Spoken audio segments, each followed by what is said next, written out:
Today we are honored to have Dr. Shalini Malhotra with us, a renowned dermatologist and a head transplant surgeon. And how does pH impact our skin at large? इस pH पे हमारी skin bacteria और infection को resistant होती है. Like I'm smiling. Is it wrinkle or wrinkle is around my eye? Or wrinkle is something else? So basically ये लगाने से आपकी स्किन का टर्नओवर, स्किन की यूथफुल अपीयरेंस जो है वो मेंटेन रहती है और रिंकल्स लेट आते हैं. Around Amitabh Bachchan. His skin never reflects his age. Botox करवाया है. कोई पाप थोड़ी करवाया है. नहीं, it should not be a taboo. ये मिसकंसेप्शन है. What is the average cost of? Eyes के आसपास जो लाइंस होती है इनको लेके चले तो it will cost around.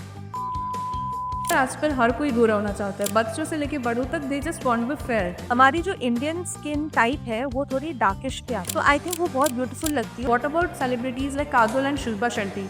They were not so fair when they entered the world of Bollywood, but now they have our dream skill. कई चीज़ें हैं जो बियॉन्ड साइंस होती हैं और वो कई बार इफेक्ट कर जाती है. ऑयल नहीं लगाना चाहिए. ऑयल लगाने से ऐसा कोई एडेड बेनिफिट नहीं है. And what are your thoughts on Adivasi Tel? सफ़ेद बाल कभी वो कैंची से काट देंगे तो कहते हैं मैडम इसको आप पुल नहीं करो क्योंकि इससे एक करने से 10 आएंगे. ब्लैक है जो वाइट हो गए वो वापस ब्लैक नहीं होंगे. Don't you believe Amitabh Bachchan, Salman Khan, they are in their 70s and 80s. They have so good hair. Amitabh Bachchan uses a wig. Really? Hello I welcome you all at PWP. मैं अंकित गुप्ता आप सभी का पायनी public school तरफ से हार्दिक स्वागत करता हूं. For today show we have doctor Shalini Motra with us. She is a dermatologist. As the name suggest she deals in two genres. First is skin and second is hair. Now इस पूरे podcast को हमने 3 categories में divide करा है on the basis of age. First is 13 to 25, second would be 25 to 35 approximately, and third would be 35 and onwards. इस पूरे division criteria जो रहा है कि हर एज की अपनी प्रॉब्लम्स है और उनके सॉल्यूशंस भी अलग अलग हैं. लेट्स से कि a person in 30s he would have an issue कि माई हेयर आर ग्रोइंग. ना हाउ टू कोप अप. मैं उसको क्या करूँ, मैं मेहंदी लगाऊँ, मैं हेयर कलर करूँ, प्रिवेंट कैसे करूँ इन सब चीज़ों को. Whereas a person in mid-20s would be having an issue कि यार मेरे फैमिली में सब बॉल्ड है. Now what if I inherit this kind of baldness? तो उसको अवॉइड कैसे करूँ या प्रोलॉन्ग कैसे करूँ. Also we would be dealing with several things जो कि बहुत बेसिक होती है. The eternal desire of Indians of being fair. जैसे कि मेरे बाल सफेद है. What if I pluck the white hair. I am in 13s. Now I need to have that glow on my face. तो मैं उसको am I missing something for that. ऐसी बहुत सारी चीजें हैं. To answer those things we have doctor Shalini Malhotra and the podcast would be hosted by 2 pioneerites, Nisham Kunwar Sisodia and Aliya Chishti. So let's join hands with them. See you.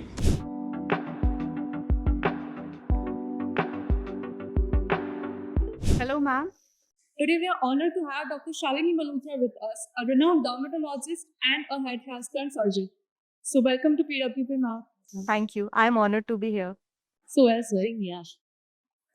So and go with the first topic, which is never ever discussed in any of the podcasts, is pH. Ma'am, it is like we know that being strong hair and healthy skin to maintain the pH. But ma'am, how does pH impact our skin at large?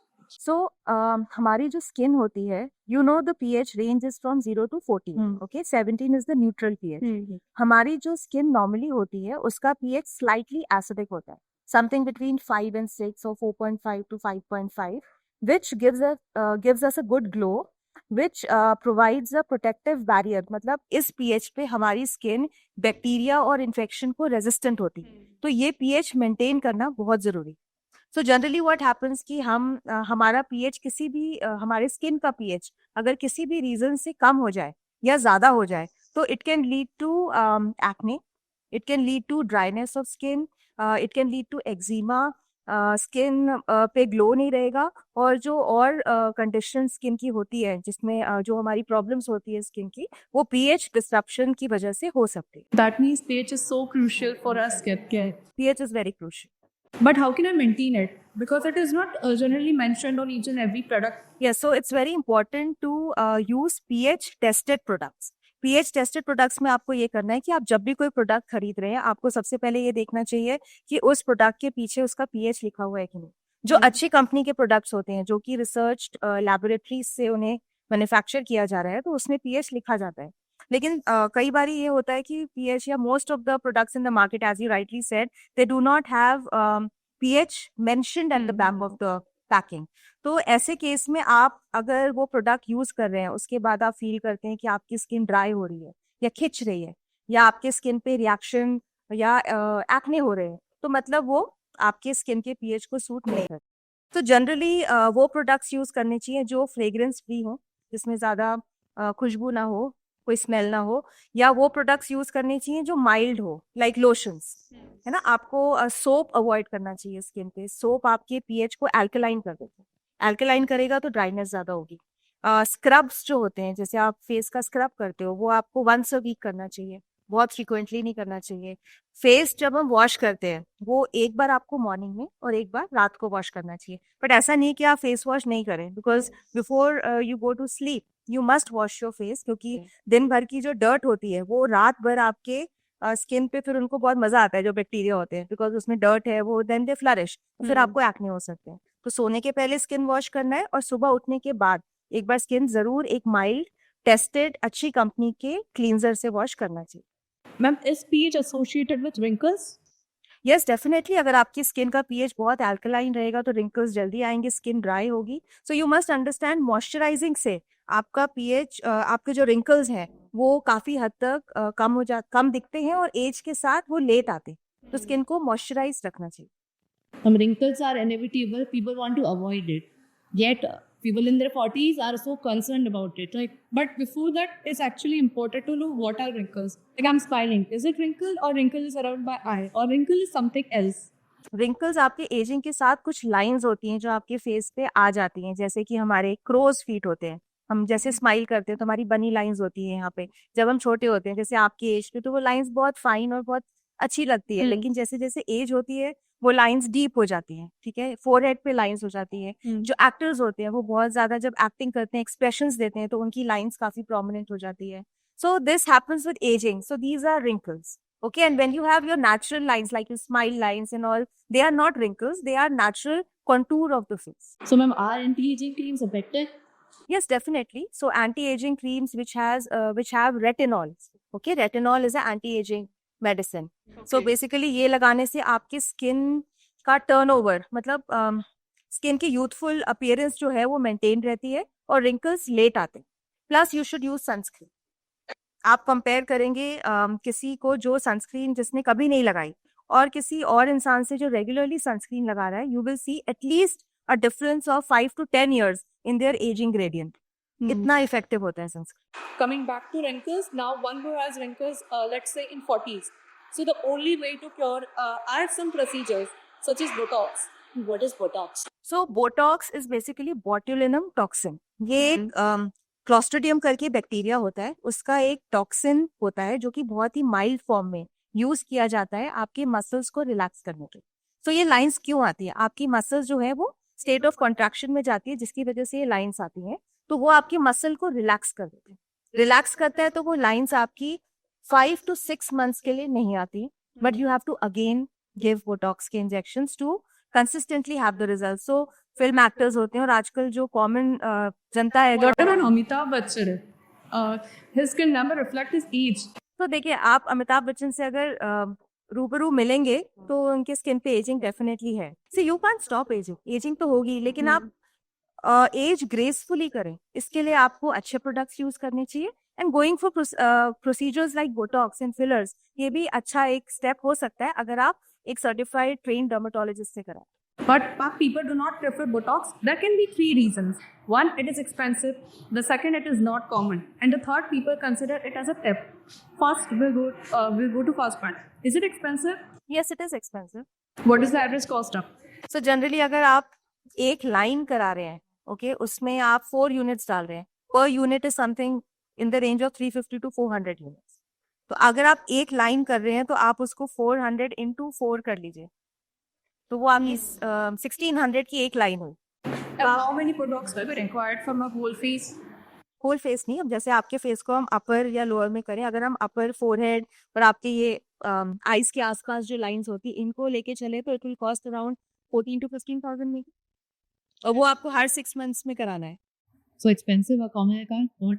हाँ, so you देखिए आपको Botox के लिए तब जाना चाहिए जब आपकी बेसिक नीड्स मेट हो गई है, आप एक कंफर्टेबल इनकम अर्न कर रहे हो, तो ये ब्यूटी और लग्जरीज आती है। नहीं तो फिर एक ग्रेसफुल एजिंग के लिए आप अच्छी लाइफस्टाइल अडॉप्ट करें, सनस्क्रीन लगाएं, अच्छा खाएं, खुश रहें, तो आपको शायद इन चीज़ों की ज़रूरत ना पड़े या बहुत लेट पड़े। And the second reason people do not prefer Botox because they consider it as a taboo. Botox करवाया है, कोई पाप थोड़ी करवाया है. Why do you feel it like this? नहीं, it should not be a taboo, ये मिसकंसेप्शन है। बोटॉक्स का कोई ऐसे हार्मफुल इफेक्ट नहीं होता है, लेकिन ये आपको, जैसे मैंने कहा, आपको एक ट्रेन डर्मेटोलॉजिस्ट से कराना चाहिए। किसी भी चीज की मात्रा अगर लिमिट से एक्सेस हो जाए या बहुत फ्रीक्वेंट हो जाए, उसकी डोसेज प्रॉपर नहीं हो रही, या तो बहुत कम या बहुत ज्यादा हो रही है, तो फिर वो ठीक रिस्पॉन्स नहीं देते हैं। इसके कॉम्प्लिकेशंस भी होते हैं, हर प्रोसीजर के होते हैं। इवन टूथ एक्सट्रैक्शन, अगर आप अपने दांत को भी अगर एक्सट्रैक्ट कराएंगे तो उसमें भी अगर ठीक से ना किया जाए तो कॉम्प्लिकेशन हो सकता The only reason for that is incorrect injection techniques, right? है। या incorrect injection techniques and improper dosing, both. Sometimes injector inject the Botox at wrong muscle, right? हाँ, ऐसा कई बार होता है कि आपकी जो मसल हमें पैरालाइज करनी है उसमें ना इंजेक्ट करके आप कहीं और कर देंगे, तो वो आपकी दूसरी मसल अजीब तरह से बिहेव करती है। जैसे अगर आपने देखा हो, कुछ एक्ट्रेसेस हैं जिनकी आईब्रोज बहुत ऐसी खिंची हुई होती हैं, तो वो अननेचुरल लगती है, या फिर एक्सप्रेशंस बिल्कुल नहीं आते हैं, किसी के बिल्कुल ही फ्रोजन फेस हो गया, तो ऐसी कुछ चीजें हो सकती हैं। What are some side effects of doing Botox? जैसे मैंने आपको बताया कि आपकी कुछ इम्प्रॉपर आपकी मसल अगर इंजेक्ट हो गई या आपकी डोसेज प्रॉपर नहीं है तो उसका इफेक्ट नहीं आएगा, यही होता है, बाकी कोई मेजर साइड इफेक्ट नहीं है। कुछ एक कंडीशन होती है टोसिस, जिसमें अगर आपकी आई की मसल इंजेक्ट होगी तो आपकी एक आई ड्रूप कर जाएगी, वो 4-5 महीने फिर ड्रूप ही करती रहती We have to live for 4 months with that. है। यू हैव टू लिव, वो धीरे धीरे फिर उसका असर कम हो जाएगा।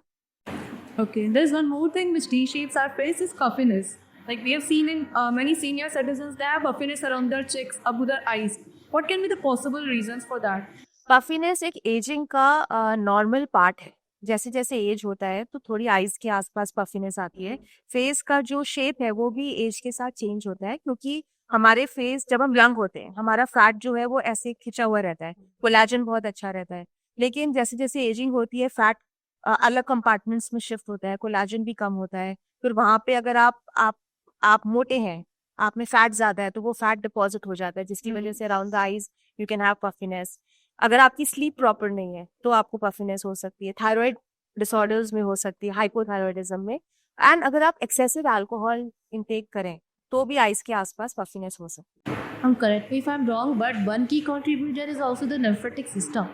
Like when the brain is sluggish, so the blood accumulates and causes puffiness in the ear. Exactly. So like I said, these are the reasons for improper lymphatic drainage, like excessive alcohol consumption. ठीक है, या आपकी sleeping is not proper, आपको sleeping posture ठीक नहीं, आप मुंह के बल सिर लटका के सो गए तो puffiness आ जाएगी फेस पे। ये सारी चीजें हैं। Ma'am, can puffiness be treated in dermatology? So puffiness को हटाने के लिए एक प्रोसीजर होता है जिसको ब्लेफरोप्लास्टी कहते हैं। तो बेसिकली तो ये प्लास्टिक सर्जन्स का डोमेन। What is this? ब्लेफरोप्लास्टी एक सर्जिकल प्रोसीजर है जिसमें आपके आइस के आसपास जो फ्लूइड और फैट के एक्यूमुलेशन से पफिनेस हो रही है उसको सर्जिकल तरीके से हटाया जाता है, जो बहुत अच्छा और सेफ प्रोसीजर। काफी एक्टर्स ने करवाया हुआ है, मेरे to the best of my knowledge even Salman Khan ने भी कराया हुआ है। Really? Strange to know. Got it today. One more thing that is so common are black lips. Like 3 out of 5 people are struggling with it. Ma'am, what causes black lips? Black lips can be due to excessive smoking. अगर आप cigarette P रहे हैं तो black lips काफी common है। कई बार आपका genetically lips का कलर ही ब्लैक होता है, तो उसमें कोई रीजन नहीं होता, वो आपके शुरू से ही ब्लैक होते हैं। उसमें मेलानिन की डिस्ट्रीब्यूशन ऐसी होती है कि लिप्स पे ज्यादा होते हैं, जिसकी वजह से ब्लैकनेस हो सकती है। अगर आप किसी ब्रांड की लिपस्टिक यूज कर रहे हैं जो आपको सूट नहीं कर रहा या वो ब्रांड अच्छा नहीं है, तो उस लिपस्टिक की वजह से आपके लिप्स के कलर ब्लैक हो सकते हैं। Constant licking of your lips, कई लोगों की आदत होती है जो अपनी जबान से अपने लिप्स को बच्चे काटते रहते हैं, तो उससे मुंह के आसपास और लिप्स की पिगमेंटेशन हो सकती है। कुछ टूथपेस्ट भी एलर्जिक रिएक्शन कर सकते हैं। That can cause black lips. Yes. If it reacts and if it doesn't suit, बहुत रेयर है, टूथपेस्ट से rare. Ma'am, I have aspiration of getting pink lips. How can I achieve? If you have an aspiration, like जो मैंने आपको reasons बताए हैं, उन reasons को अवॉइड करें, and you can go for lip peel. Lip peel एक procedure होता है जिसमें आपके लिप्स पे एक मेडिसिन लगाते हैं जो आपकी डेड लिप्स की स्किन को एक्सफोलिएट करता है, तो वो करने से लिप्स पिंक हो जाता है। Now I also see many people rubbing lemon, sugar and coffee intensely on their lips. Does this also affects? सो हनी भी आप उसमें ऐड कर लो. मैं इसके अगेंस्ट तो कुछ नहीं बोलूंगी. मे बी इट अफेक्ट्स, हमारी बुक्स में तो नहीं लिखा हुआ है, लेकिन कई चीजें हैं जो बियॉन्ड साइंस होती हैं और वो कई बार इफेक्ट कर जाती है. But now people are not just concerned about their lip color, they are also concerned about their lip shape. And I guess that is the reason we have this lip fillers. Yes. And that is why some actresses like Anushka Sharma, they've undergone the surgery. They have perfect lip shape actually. Yes. Did they? Yes. So many actresses and many normal people. I mean, so many of women nowadays go for lip fillers and face fillers. तो जैसे आप ageing की बात कर रहे थे, तो wrinkles और लाइंस के लिए तो बोटॉक्स हो गया, लेकिन जो एज के साथ हमारे चेहरे पे गड्ढे पड़ जाते हैं या हमारी जो चमड़ी है, हमारी जो स्किन है वो लूज हो जाती है, ये वाली लाइंस ज्यादा दिखने लगती है, ये नीचे आ जाते हैं गाल, इसके लिए हम फिलर्स कर सकते हैं. तो जो आपके एज के साथ आपके फेस का कोलेजन या फैट जो कम हो गया है, वो फिलर्स डालने से उस एरिया को हम लिफ्ट करते हैं और उस फैट को रिस्टोर करते हैं 1 से 1.5 साल के, फिर वो भी रिपीट कराना. Okay. So that's not permanent. Nothing is permanent. Ageing को हम कभी भी रोक नहीं सकते, हम उसको ग्रेसफुल कर सकते हैं और थोड़ा स्लो कर सकते हैं. What are the side effects of using lip fillers? Lip fillers और any fillers can have side effects. वो वेसल में जा सकता है, वेसल में जाएगा तो आपके वहां पे वेसल में जो ब्लड का फ्लो है वो स्टॉप हो जाएगा, नेक्रोसिस हो सकता है, वो तो ब्लाइंडनेस भी हो सकती है.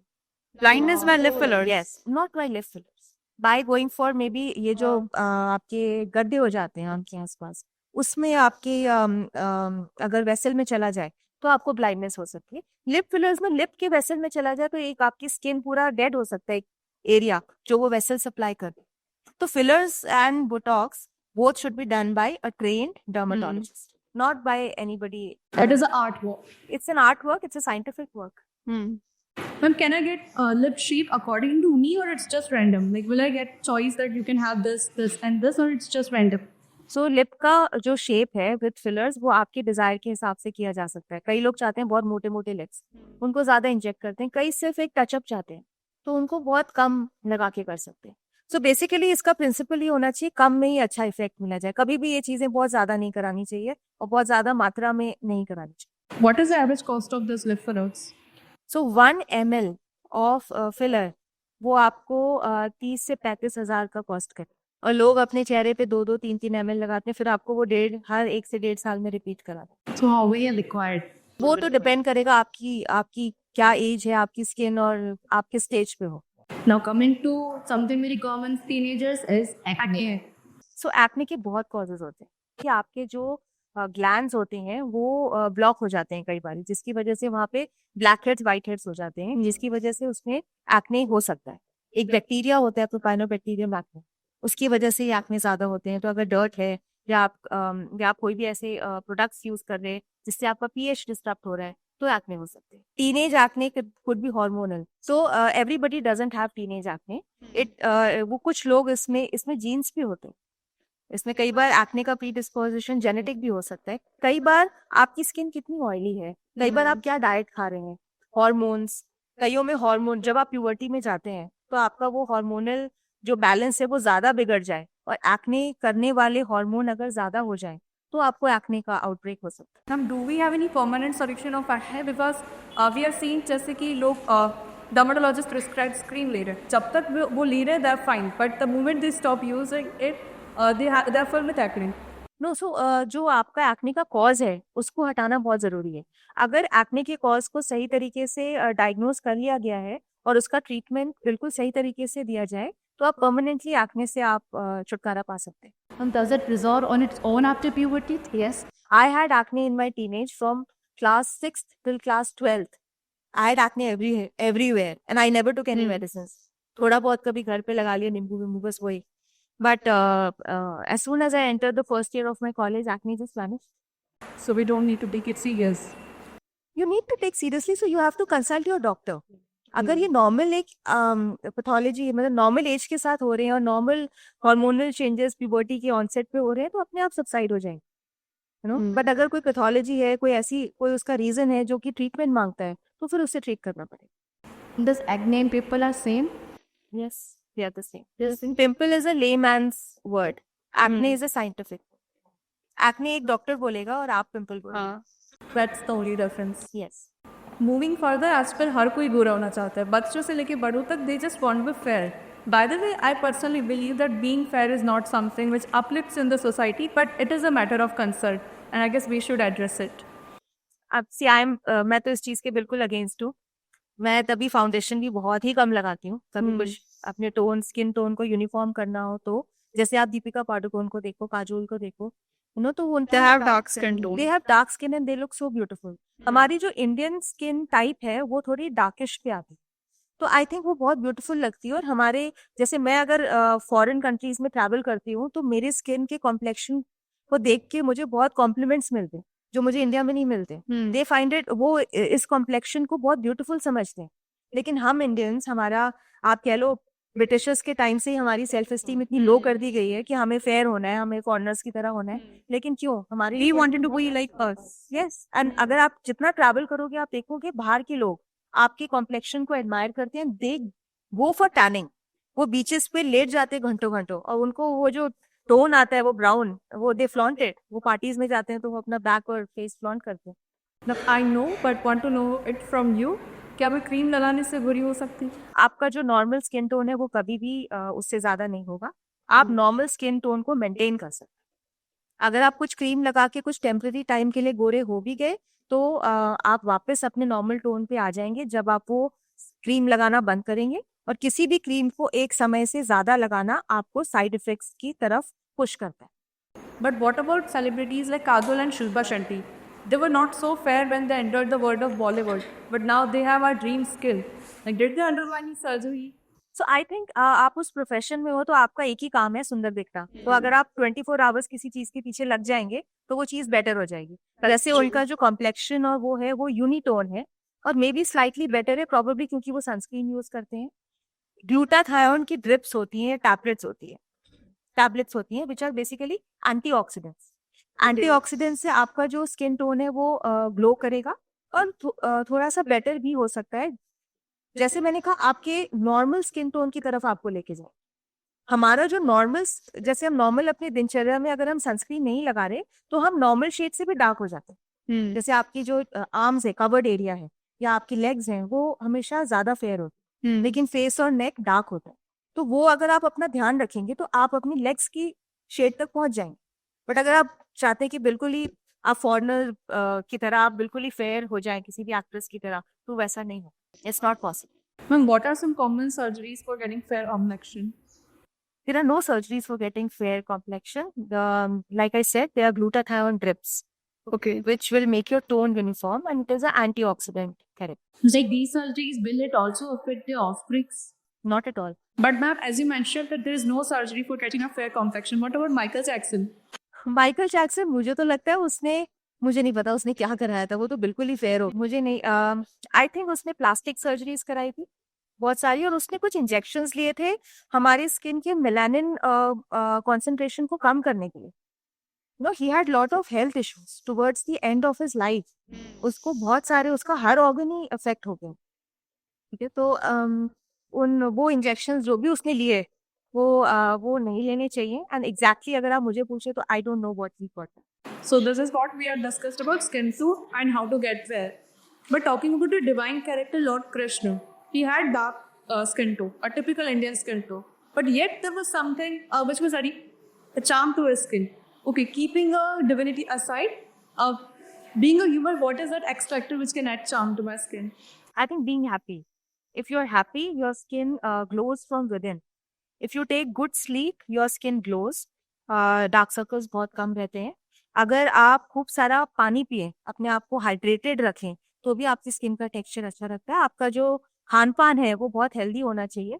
आपकी लाइफस्टाइल बहुत हेल्दी होनी चाहिए, तो आपका स्किन अच्छा ही रहेगा. सनस्क्रीन यूज करिए रेगुलरली, और रात को सोते टाइम एक अच्छा सा moisturiser and maybe vitamin C.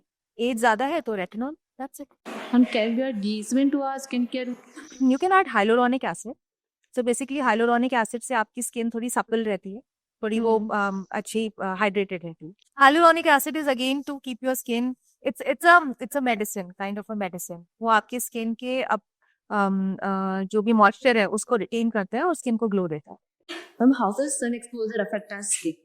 So I think sun is a very harmful reason for causing lot of damage to the skin. वो आपकी skin पे झाइयाँ कर सकता है, आपके skin पे wrinkles और lines ला सकता है, आपके skin की look को बहुत aged show कर सकता है.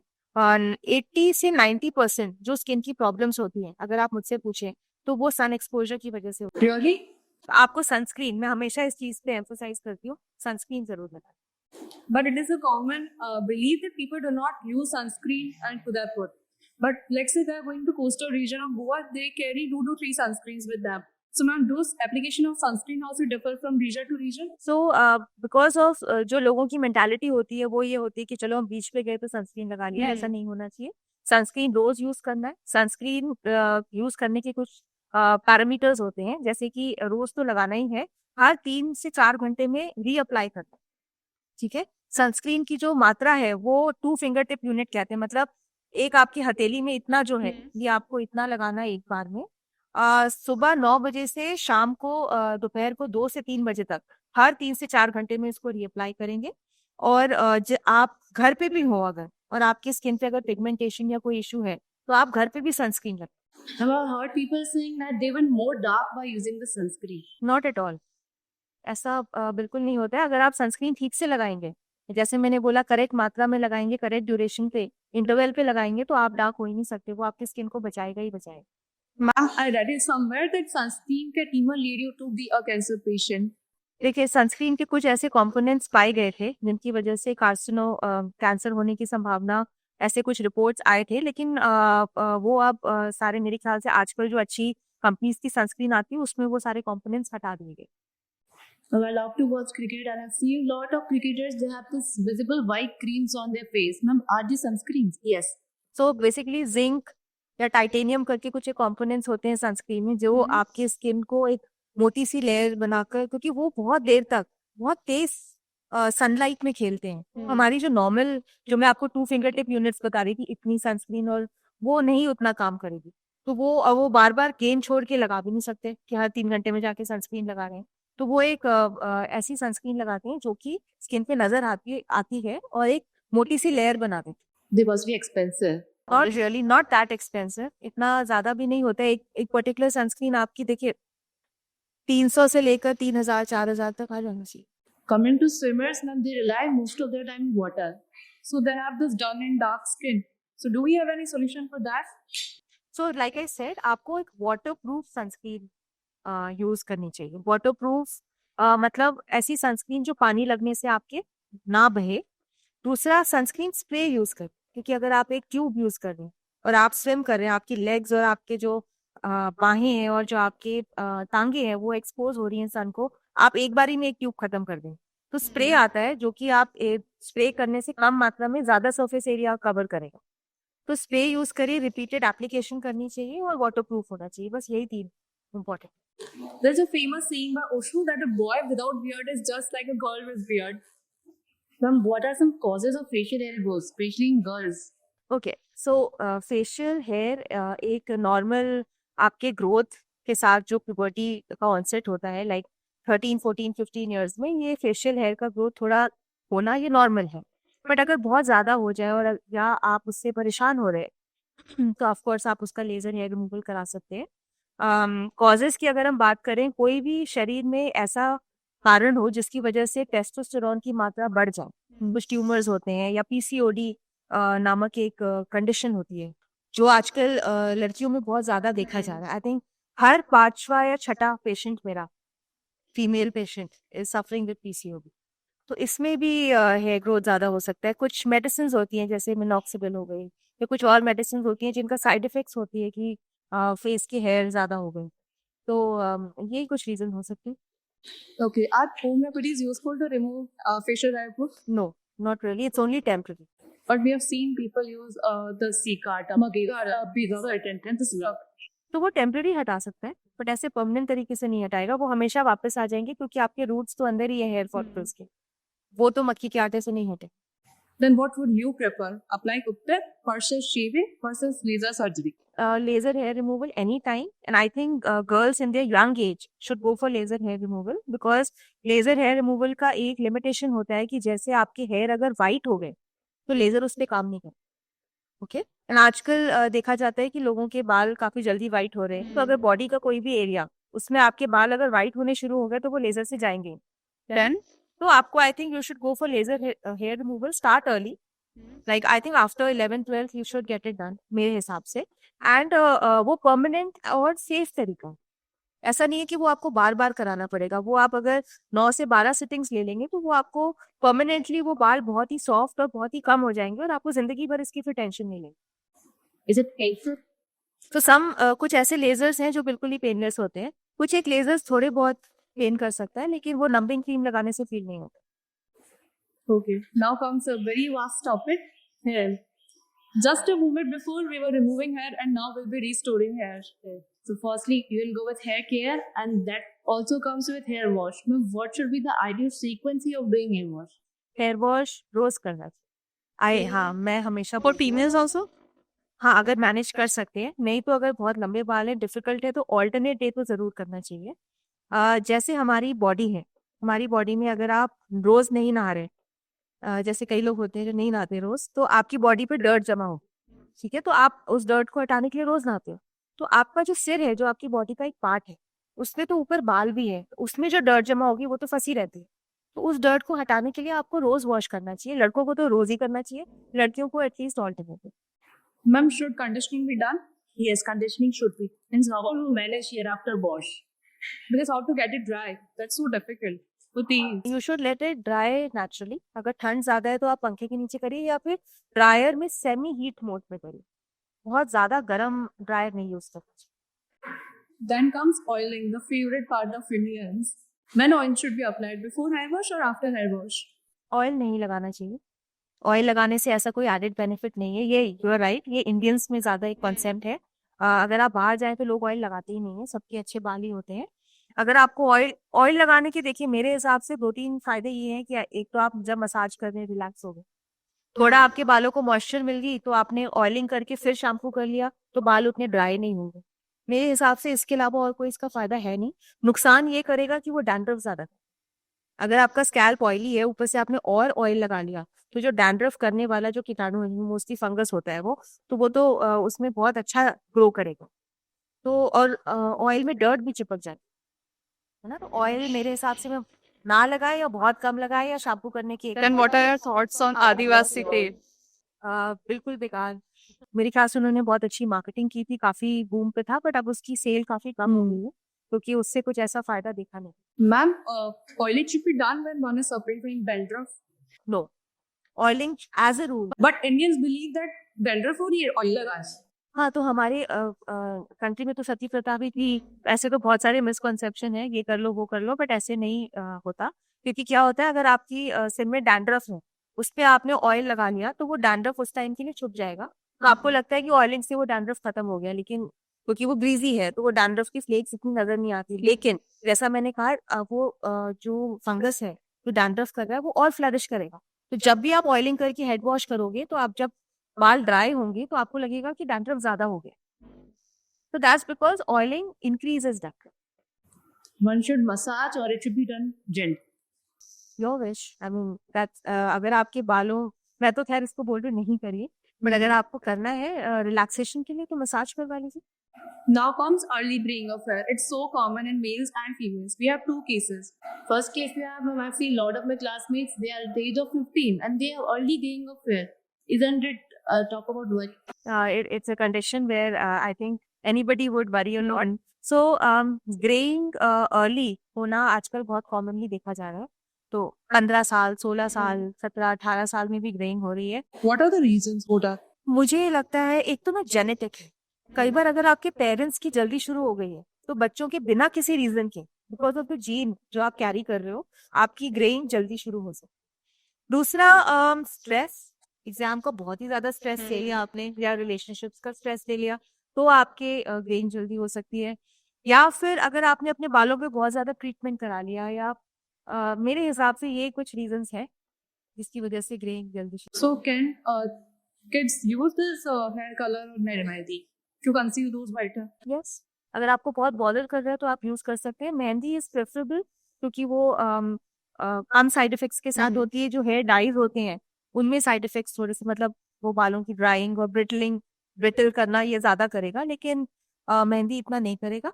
मेहंदी का ये है कि बाल लाल हो जाते हैं। तो दोनों चीजों के अपने pros and cons. Now comes the second phase. People in their 30s, they have gray hair. That's so common. But what can they do to conceal those healthy? तो आजकल मार्केट में डाइज हैं जो कि वेजिटेबल बेस्ड हैं या plant based die. ऐसे dies आपको आपका डर्मेटोलॉजिस्ट ही बताए कौन से ब्रांड है या आपको क्या डाई यूज करनी चाहिए। Can we ask what are these brands and तो I know of Vegetal dye, एक वेजिटाल करके कंपनी है, फिर एक इंडस वैली करके कंपनी है। You can go for these dyes. Ma'am, can't black hair be raised too? Black hair जो white हो गए वो वापस ब्लैक नहीं हो, you have to live with it. Nutritional deficiency मैंने शायद मेंशन नहीं किया पहले, ये एक रीजन है ग्रेइंग के।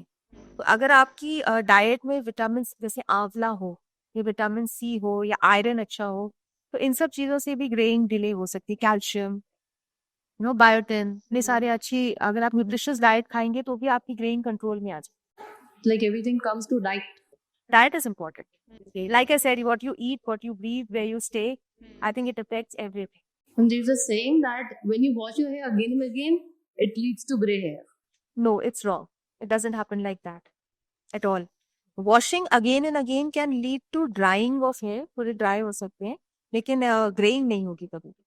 And it is also believed that cutting off gray hair can lead to more profuse gray hairs. ऐसा बिल्कुल भी नहीं होता है, ये बहुत ही कॉमन मिथ है। अगर आपने इनफैक्ट अगर आप पार्लर में जाओगे तो वो आपको सफेद बाल कभी वो कैंची से काट देंगे, तो कहते हैं मैडम इसको आप पुल नहीं करो क्योंकि इससे एक करने से 10 आएंगे। लेकिन साइंटिफिकली ऐसा कहीं भी नहीं, बियॉन्ड साइंस ऐसा कुछ हो आपके ऑब्जर्वेशन में तो मैं इस पर कमेंट नहीं करूंगी, बट या हमारी ना बुक्स में लिखा है ना हमने पढ़ा है कि ऐसा कुछ होता है। Now we'll go to male concerns. The most common is baldness. Now for stage 1, where a boy between the age of 18 to 25 is aware about his genetic baldness. Now what can he do to delay baldness? तो अगर आपको early onset baldness हो गया है, मतलब आपकी baldness की शुरुआत ही होगी उस टाइम पे, तो कुछ मेडिसिन आप शुरू कर सकते हैं, जैसे मिनॉक्सिडिल होती है, फिनास्ट्राइड करके एक मेडिसिन होती है, कुछ मल्टीविटामिन्स होते हैं। दीज आर मेडिसिन बेसिकली, वो आपको restore your hair? To basically slow down the progression of baldness. गंजेपन के प्रोग्रेशन को स्लो करेगा, लेकिन उन बालों को गंजेपन को रोकेगा। अगर आपका कोई एरिया बॉल्ड हो चुका है, अगर उसको आपको ठीक करवाना है तो आपको हेयर ट्रांसप्लांट ठीक करवाना चाहिए। So do we have any side effects of minoxidil and finasteride? Her medicine के साइड इफेक्ट होते हैं, पैरासिटामोल का भी होता है, हर छोटी मेडिसिन का होता है, लेकिन अगर आप उसको सही डोसेज में ले तो कोई साइड इफेक्ट नहीं है। बहुत अच्छी दोनों मेडिसिन हैं for promoting hair growth and for maintaining your hair, and ये दोनों FDA approved, food and drug administration द्वारा ये approved medicine. But when finasteride affects male hormone, right? सो फिनास्ट्राइड मेल की बॉडी में एक हार्मोन होता है टेस्टोस्टेरोन, जिसका एक एक्टिव मेटाबोलाइट होता है DHT। सो बेसिकली जब वो DHT लेवल आपके बालों के रूट्स में ज्यादा हो जाए तो वो बॉल्डनेस कर सकता है। फिनास्ट्राइड DHT लेवल को रूट पे कम करे, ठीक है। तो वैसे सिस्टमिक उसका अब्जॉर्प्शन नहीं होता। कुछ एक रिपोर्ट्स है लाइक 0.2% ऑफ पेशेंट जिसमें वो बॉडी में अब्जॉर्ब होके कुछ साइड इफेक्ट कर सकता है, बट मेजॉरिटी ऑफ पेशेंट्स में वो कोई साइड इफेक्ट नहीं करता। But what if one stop using minoxidil?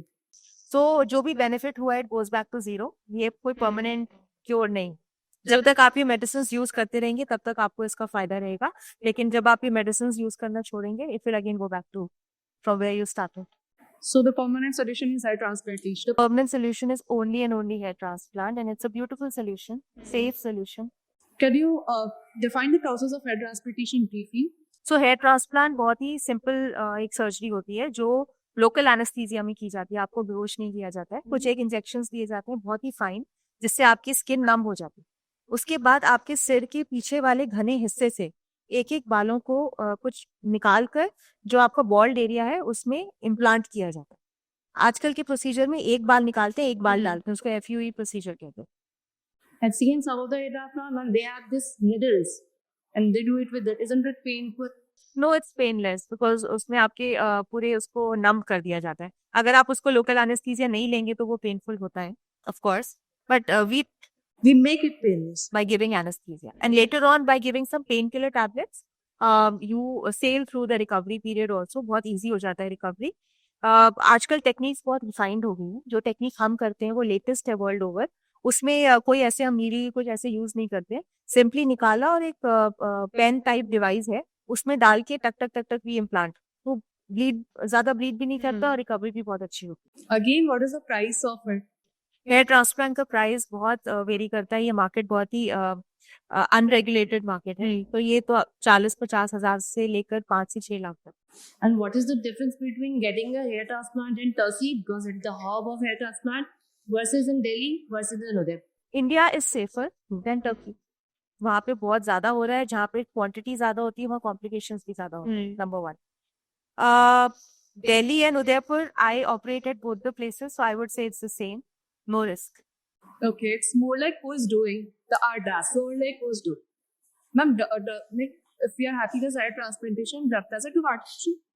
So again, it depends on who is doing and what technique is being adopted. आपका सर्जन कितना ट्रेंड है. अगर प्रॉपर तरीके से किया जाए तो बिल्कुल आर्टिफिशियल नहीं है. It looks very natural. It grows naturally. You can cut them, gel them, style them, color them the way you want. So it doesn't look unnatural. But if you go to an inexperienced person who is sometimes, even technicians and unqualified staff is doing hair transplant. अगर ऐसे unqualified लोग hair transplant करेंगे तो definitely unnatural result भी हो सकते हैं, complications भी हो सकते हैं. Don't you believe Amitabh Bachchan, Salman Khan, they are in their 70s and 80s. They have so good hair. Amitabh Bachchan uses a wig to the best of my knowledge. तभी आप देखेंगे वो फॉलिंग हेयर है. अगर कई बार वो आप उनको देखिए कि वो टोपी वोपी में नजर आते हैं जब वो अपना वे हटा देती. ओके, सो वो तो आउट ही हो गए हमारे डिस्कशन से. सलमान खान ने again to the best of my knowledge 2 या 3 सर्जरीज कराई है. पहले एक टेक्निक होती थी स्ट्रिप सर्जरी, जिसमें पीछे से स्ट्रिप ऑफ स्किन काट के सूचर करके निकाला जाता था. अभी भी कुछ एक प्राचीन डॉक्टर्स करते हैं, बट उसके बाद उन्होंने FUE सर्जरी कराई. It is follicular unit excision, जिसमें आपके पीछे कोई भी चीरा नहीं लगता है, कोई स्टिचेस नहीं लगते. I have explain before only. एक एक बाल को निकाल के एक एक बाल डाल. इट्स अ मोर रिफाइंड और बहुत latest technique. Plus Salman Khan जब कैमरे के सामने होते हैं तो ऑफ कोर्स मेकअप भी होता है, कुछ पाउडर भी डाले जाते हैं, कुछ उसको छुपाया भी जाता है. Now it's not a donor area enough to suffice the whole skull. अगर आपका डोनर एरिया अच्छा है तो पूरे अगर आपका अच्छा सिग्निफिकेंट बॉल्ड एरिया भी है तो वो ट्रांसप्लांट से कवर किया जा सकता है.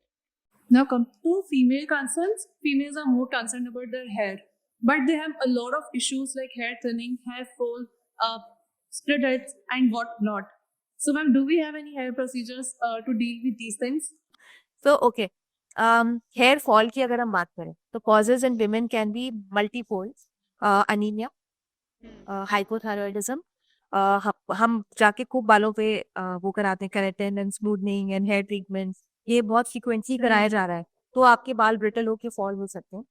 ठीक है, so it should be done at a interval of 1 to 2 years. बहुत रिपीटेड नहीं कराना चाहिए. But आजकल ये बहुत ज्यादा कॉमन है. बहुत कॉमन है, लोग 4-4 महीने में जाके कराते हैं. मैंने खुद अभी ड्रायर करा लिया और मैं कराते टाइम सोच रही थी कि नहीं कराना है, बिकॉज अगर आप हीट ज्यादा लगाएंगे बालों पे, किसी भी फॉर्म में आयरन कर रहे हैं या ड्रायर कर रहे हैं, वो बाल ब्रिटल होंगे ही, क्योंकि आपकी जो बालों की प्रोटेक्टिव लेयर है वो खत्म हो रही है.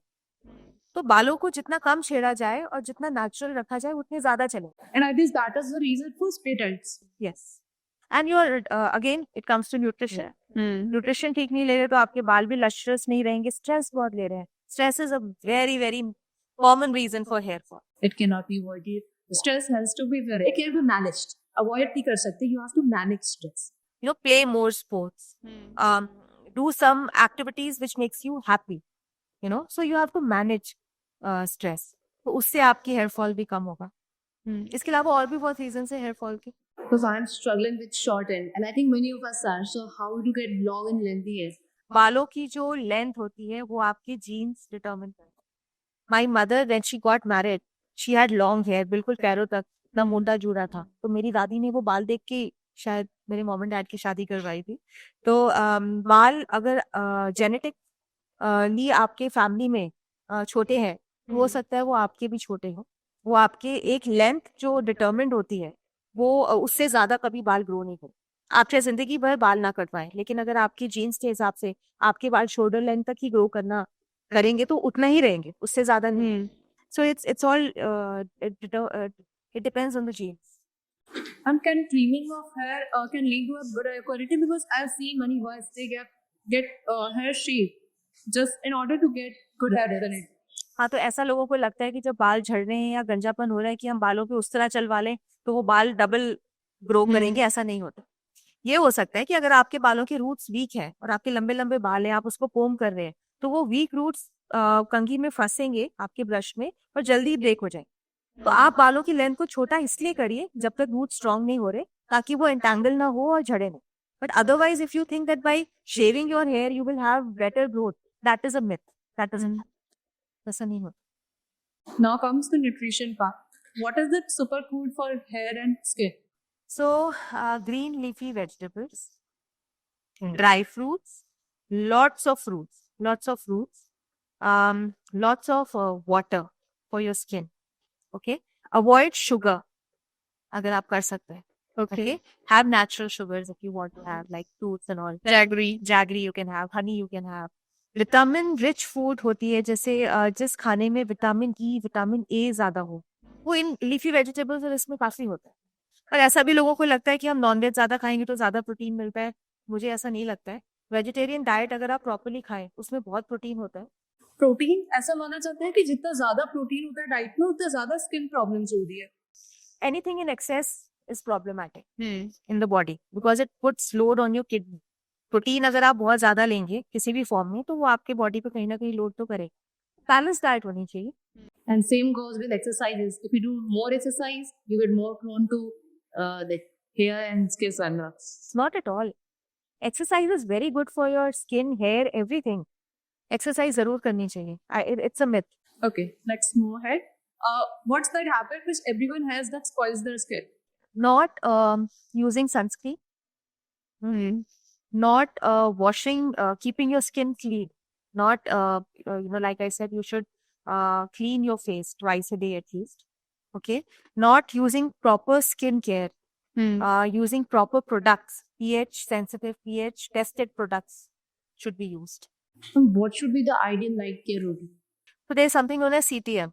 You should clean your skin, you should tone the skin, and you should moisturize the skin. Now we'll be moving forward in the last round, rapid fire round. We started our first question with skin ageability, veg or non-veg? Non-veg. Why? It's a rapid fire. Yes.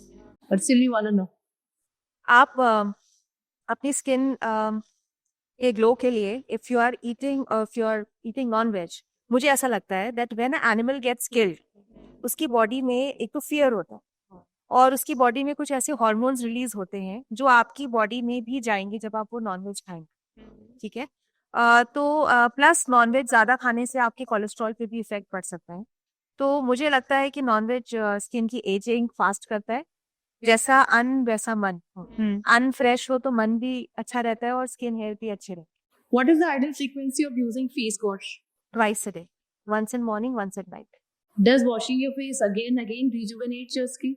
Not at all. Should one wash face from hot water or cold water? So either cold या फिर lukewarm. Okay. Is chocolate consumption as well as application is good for skin? Chocolate consumption is not good for skin because it is sugar. वो भी आपका processed sugar है। और application of chocolates, I have not heard of it any time. It is good for skin. Is sweating good for skin or hair conditioner? Because it is said that the more you sweat, the more pores get opened. So some amount of sweat is good for maintaining the pH of your skin. Excessive sweating से आपका pH disrupt होता है, आप alkaline pH की तरफ जाते हैं। तो अगर आप बहुत ज्यादा एक्सेस में स्वेट करते हैं तो आपको जल्दी ही उसके बाद नहा लेना चाहिए, उससे आपका pH रिस्टोर हो जाए। Does hot tea or coffee affect our skin? So tea and coffee has nicotine and caffeine, which is not good for skin. It dehydrates the skin. It makes the skin look dull. What is that one thing one should apply daily on the skin? Sunscreen and moisturizer. How are tattoos damaging our skin if at all? There. Tattoo के pigments कई बार ये allergic reaction कर सकते हैं, वो आपकी body को कई बार सूट नहीं करते हैं। कुछ पिगमेंट्स ऐसे होते हैं जो रिएक्ट कर जाते हैं। कई बार टैटू करते टाइम इन्फेक्शन इंट्रोड्यूस हो सकता है। Otherwise tattoo is okay. I have a tattoo somewhere. Now, what is this term here, cloning? So basically आपने क्लोनिंग का कॉन्सेप्ट सुना होगा। Basically making replicas of single thing और पर्सन और an object is cloning. Hair cloning जो bald लोग होते हैं उनके सर्कल में बहुत ज़्यादा एक कॉमन टर्म है, क्योंकि वो ट्रांसप्लांट के लिए अगर उनका डोनर कम है या वो ट्रांसप्लांट नहीं कराना चाहते, आप इमेजिन करो आपके एक बाल से खूब सारे बाल निकल गए, अगर बिल्कुल उसी तरह आप वो सारे ट्रांसप्लांट कर दो तो वो कितना अच्छा रहेगा, किसी को डोनर एरिया की प्रॉब्लम ही नहीं होगी। लेकिन ये एक एब्स्ट्रैक्ट कॉन्सेप्ट है। आई डोंट नो इसके ऊपर रिसर्च चल रही है, अभी कहीं लैबोरेटरीज में चल रही है, बट अभी कोई एस्टैब्लिश्ड कॉन्सेप्ट नहीं है, अभी ये एग्जिस्ट नहीं करता as of now. Last, how do you feel being a dermatologist? So I feel wonderful. मेरे बाकी जो बैचमेट्स थे, किसी ने गायनेकोलॉजी ली, किसी ने रेडियोलॉजी ली, कोई फिजिशियन बना, you know there lot of specialities in medicine.